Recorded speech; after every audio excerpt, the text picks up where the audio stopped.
E-waste is defined as any sort of electronic device that is discarded. Without a proper recycling process, these products can pollute the environment, especially water sources, for eons. Chemicals such as mercury, cadmium, lead, and others are contained in these devices. What is even worse is the sheer magnitude of this problem. For example, the year 2000, 4.6 million tons of various e-waste found itself in landfills in the United States. Also, as you can see from this beautiful chart, only 17.7% of e-waste is recycled. This means that 2.59 million tons of e-waste are incinerated or dumped into landfill. As you can see from this chart, mercury, cadmium, and lead are not the only things contained in computers. Other highly toxic chemicals and elements such as antimony and arsenic can be found in computers and other electronics. As we mentioned before, many countries do not have proper recycling programs to safely dispose of these toxins. For example, Greenpeace reports that at a recycling center in Guizhou, China, women and children were found burning old computers to extract the copper, which is quite valuable. However, burning the old husks of computers releases toxins into the atmosphere, where they will cause enormous harm. To help correct the problem of e-waste, our group decided to work at a local and independent agency called Free Geek. They have multiple aims, their chief goal being to reduce e-waste. Free Geek has several missions. The principal one is to keep e-waste out of landfills by recycling or reusing components, reusing being the best form of recycling.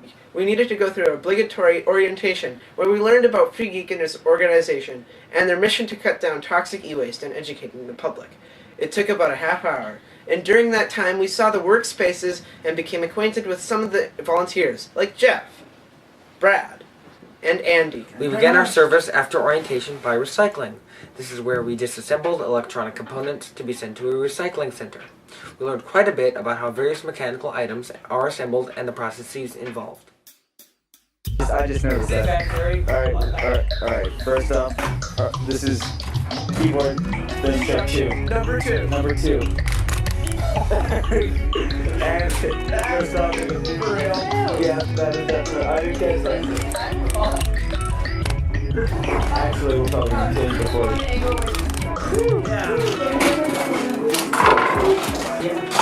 First comment for me, okay, that was awesome. It's funny how he's Bonner's son. Twilight is horrible. Yeah, Twilight. That's way Twilight. What the Twilight? Oh yeah, Bob those out. Hey, go Twilight. Whoa. Yeah, at least you don't watch this. What? That's a TV show. Careful, busted. We're gonna toss this in here.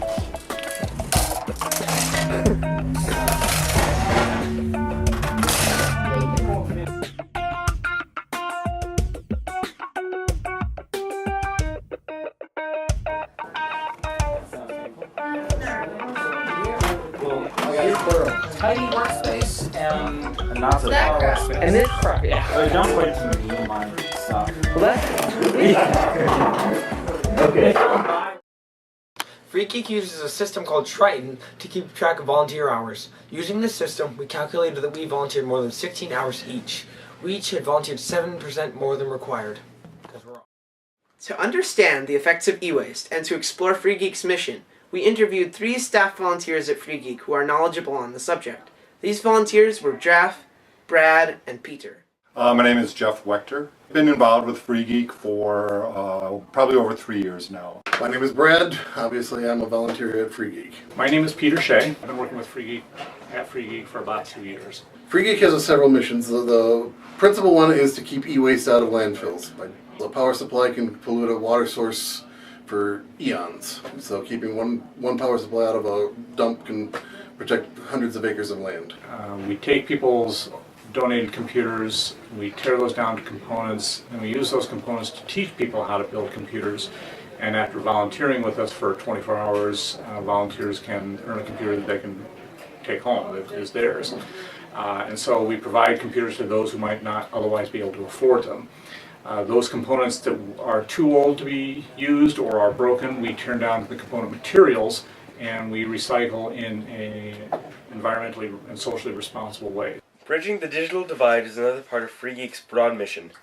The digital divide refers to how impoverished and disadvantaged people generally do not have the same access to computers and the internet that more affluent people have. Free Geek tries to solve this by rebuilding old donated computers. The process also helps reduce e-waste. How, you ask? It's simple. Instead of heading to a landfill, the computers are refurbished and turned into new, functioning machines. It's really that simple. Many people believe that passing on old computers to underdeveloped countries is a good way to eliminate e-waste while helping those less fortunate. However, this is a big problem. By re-gifting our old tech, we're passing on waste removal costs to places that really can't afford it. Since these countries can't afford to remove the waste, it ends up as a toxic hazard. By 2010, there was nearly 1 billion pounds of obsolete tech laying around, mostly computers and monitors. This process seems very similar to part of Free Geek's goals, that is, bridging the digital divide.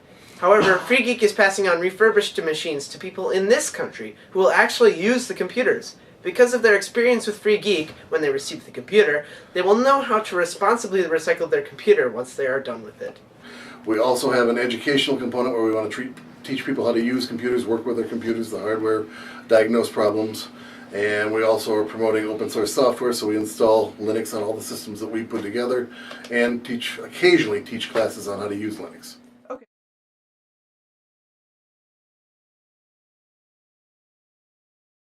Individual efforts on their own rarely cause enormous change. However, when many people work towards a common goal, huge wrongs can be rectified. This same concept applies to our service project. All three of us combined over the entire year probably only recycled or recovered about 100 pounds of e-waste. However, when everyone combines toward a common goal, only then can we truly make an impact on our planet's health. That the month of January we had over 1,000 volunteer hours. Volunteers come and go. There is no scheduling number of when they come and go, so everybody comes at their own pace. So one weekend we might have 50 people here, the next weekend we might have 10.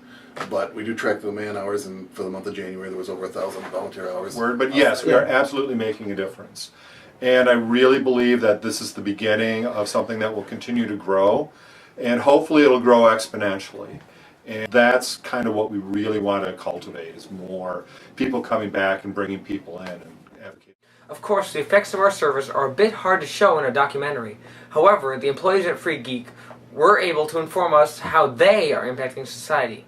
December of last year, we got 674 tower computers, 182 laptop computers donated. Now, the majority of those were donated because they were in a non-working state, so we recycled them, but we did find potential to reuse some of those. We can also observe the computers are the biggest in three areas: production, disposal, and recycling. However, we also see a glaring problem with the situation. Cell phones are produced at a very large rate, though a very small proportion of those handy little devices are recycled when they come to the end of their life cycle. Instead, most of them are tossed into landfills. The area of cell phones, in our opinion, is the area that has the most room for improvement.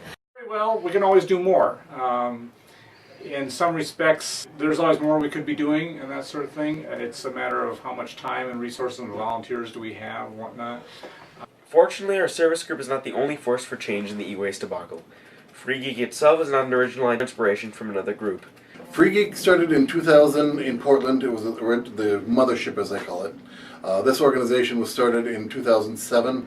They started out in Powder May. They moved here. Non-profits aren't the only people trying to solve the e-waste problem. For example, Hewlett-Packard recycled 1 billion pounds of ink cartridges in the year 2007. The UN is pressing other manufacturers to follow the path to higher standards and to eliminate toxins from their products. Not only are citizens and society beginning to make an impact, local governments are also passing more responsible e-recycling laws.